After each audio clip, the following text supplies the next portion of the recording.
Hola, nos encontramos de nuevo.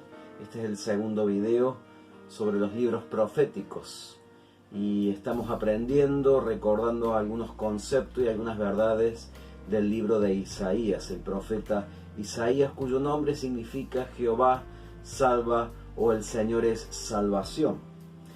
Y les invito a abrir su Biblia en el capítulo 2 de Isaías y en las notas, en sus notas en la página 32 para ir completando allí. Los capítulos 2 al 5 constituyen una profecía completa. Estos capítulos se proyectan más allá del tiempo presente de cuando Isaías da la profecía y lleva hacia los últimos días de la humanidad y en particular del pueblo de Israel. Cuando hablamos de Israel estamos hablando a la nación, a toda la nación, a las 12 tribus. El mensaje del profeta Isaías, reitero, mira más allá de la época de la iglesia, al día en que Dios comenzará a actuar de una manera diferente sobre el mundo, sobre la humanidad y sobre su pueblo Israel. Y lo que se conoce escatológicamente como el tiempo de la tribulación, de la gran tribulación, al final de la cual se establecerá el reino de Dios, el reino físico, en lo que conocemos como el milenio. En el capítulo 2, el versículo 2 dice: acontecerá que al final de los tiempos será confirmado el monte de la casa del Señor como cabeza de los montes. Será exaltado sobre los collados y correrán a él todas las naciones. Y esta misma verdad la encontramos también en el libro del profeta Miqueas, capítulo 4. Hace referencia allí al final de los tiempos. Los últimos tiempos de este versículo 2 se refiere a ese periodo de la gran tribulación. Esta declaración está relacionada siempre con la nación de Israel. Después que la iglesia haya sido removida, después de lo que conocemos como el arrebatamiento, comenzará este tiempo y Dios va a tratar con Israel. La palabra monte, en este caso, en este contexto, no está hablando del reino, de una autoridad o un gobierno. Así que la frase será confirmado el monte de la casa del Señor como cabeza de los montes, quiere decir sobre todos los reinos de la tierra. De esa manera, los reinos de este mundo, queridos alumnos, se convertirán en el reino físico del Señor Jesucristo, quien es el Rey de Reyes y el Señor de Señores. Venid, subamos, dice el versículo 3, al monte del Señor, a la casa del Dios de Jacob. Él nos enseñará sus caminos y caminaremos por sus sendas, porque de Sión saldrá la ley y de Jerusalén la palabra del Señor. El gobierno y la vida religiosa, la vida espiritual de Israel estarán centralizados, como dice allí, en Jerusalén. Y el Señor Jesús se sentará sobre el trono de David. Tal la profecía existente. Y Él juzgará a las naciones. Allí el versículo 4 nos dice: Dios Jesucristo va a juzgar las naciones. Este periodo del reino de Cristo sobre la tierra será otro periodo de prueba para la humanidad, sin duda.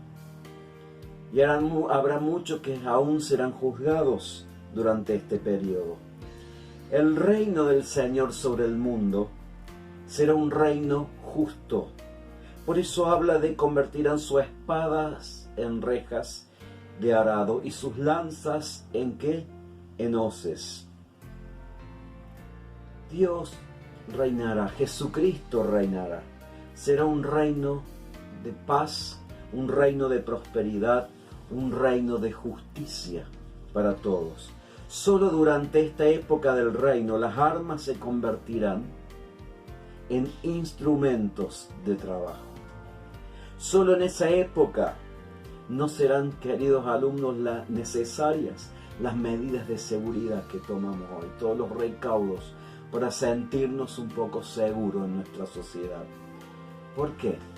Porque el reino que el Señor va a establecer sobre la tierra será un reino de paz, porque Él es príncipe de paz. Venid, casa de Jacob, y caminaremos a la luz del Señor, nos dice el versículo 5.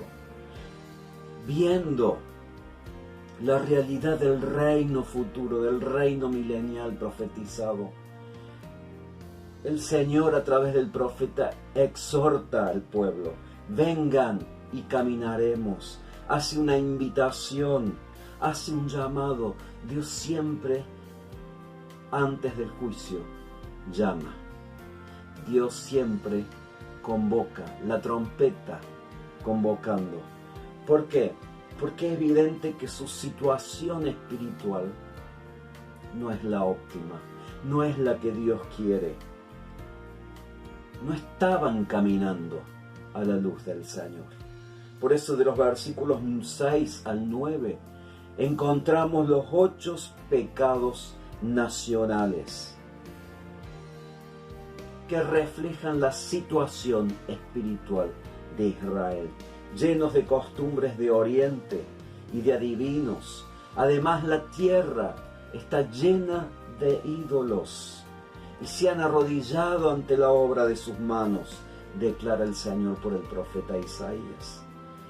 El reino de Judá había adoptado costumbres paganas, incorporándolas a su vida diaria, a su relación, a su religión. Y esto nos recuerda lo que Pablo exhorta a Timoteo en 1 de Timoteo 4:16. Ten cuidado de ti mismo y ten cuidado de la doctrina. Persiste en eso, porque siempre hay peligro de desviarse. Eso aprendemos de estos versículos. El versículo 10 al 12 encontramos una declaración poderosa en la última parte. El día del Señor de los ejércitos vendrá sobre todo soberbio y altivo sobre todo lo arrogante, y será abatido. La última parte del versículo 12. El día del Señor. En el Nuevo Testamento se refiere a esto como el día de la ira. Se refiere al día del Señor como el día de la visitación o el gran día del Dios Todopoderoso. Pero el día del Señor es el día cuando la ira de Dios sea derramada sobre la humanidad. Israel incrédula y el mundo incrédulo sobre ellos. Y vemos ahí que Dios tiene la intención de quebrantar a toda persona orgullosa. Vendrá, dice, sobre todo soberbio y altivo. Porque el orgulloso, el soberbio, piensa en gobernarse a sí mismo y dejar a Dios de un lado. Sobre todos los cedros, dice el 13, del Líbano alto y erguidos. Esto es símbolo del orgullo del hombre. Y esta era la realidad de Israel, de los habitantes, tanto en el gobierno como en la sociedad misma. La altivez, dice el versículo 17, será abatida. La soberbia humana será humillada. Solo el Señor será exaltado en aquel día, el día del Señor. Dios traería juicio sobre la humanidad orgullosa, la humanidad sin Dios. Será por eso que el Salmos 10, 4 nos dice claramente: el malo, por la altivez de su rostro, no busca a Dios. Y es tan actual este mensaje, esta profecía de parte de Dios a través de Isaías. El Proverbios 16:18 dice también: y antes del quebrantamiento es la soberbia, y antes de la caída la altivez de espíritu. Acabará por completo los ídolos, nos dice el versículo 18. La idolatría será eliminada en el día del Señor, cuando Cristo venga a reinar sobre las naciones. ¿Cuál será la reacción de los hombres en el día del Señor? ¿Qué harán los hombres a causa de su presencia formidable? Nos dice allí el versículo 19: se meterán en las cavernas de las peñas y en las aberturas de la tierra a causa de la presencia temible del Señor y del resplandor de su majestad. Juan, en el libro de Apocalipsis, cuando recibe esta revelación, repitió lo que el hombre hará aquel día, y lo pueden leer en Apocalipsis 6, 15 y 16. Cuando el Señor venga otra vez, los seres humanos o irán a las cuevas o a cavernas de la tierra.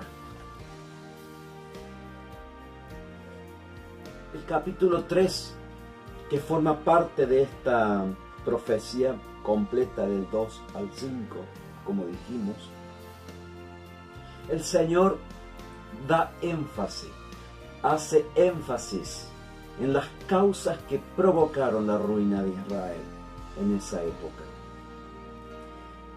Un gobierno débil, como veremos, y una moral decadente y baja. Esas fueron las dos causas que provocaron que esa nación llegara donde Dios tuvo que entregarlos a la cautividad. ¿Se acuerdan la expresión de Amós? Por 3 pecados de Israel, y por el 4, no revocaré mi castigo hacia ellos. Amós capítulo 2. Esta es una sección en el capítulo 3 de juicio. Revela el juicio de Dios, dirigido particularmente hacia la nación de Israel. ¿Por qué? Recordaremos el principio que a mayor privilegio, mayor responsabilidad. E Israel era privilegiado por su relación con Dios. Era el pueblo escogido con Dios, pero no supo responder con la responsabilidad y la forma de vida que debían llevar. Tenía que ser ejemplo y luz para las naciones vecinas. Esto nos recuerda que Dios juzga el pecado. Dios juzga el pecado, hermanos. Versículo 1 nos dice: porque el Señor, Jehová de los ejércitos, quita de Jerusalén y de Judá al sustentador, al fuerte, toda provisión de pan y toda provisión de agua. Este capítulo, el 3, habla de juicio a Israel. Lo que hace Dios es traer hambre. El hambre aquí es un juicio de parte de Dios. Pero también en los versículos 2 y 3, como pueden ver ustedes, Dios no solamente iba a remover el pan y el agua, sino también a los hombres del liderazgo, del gobierno.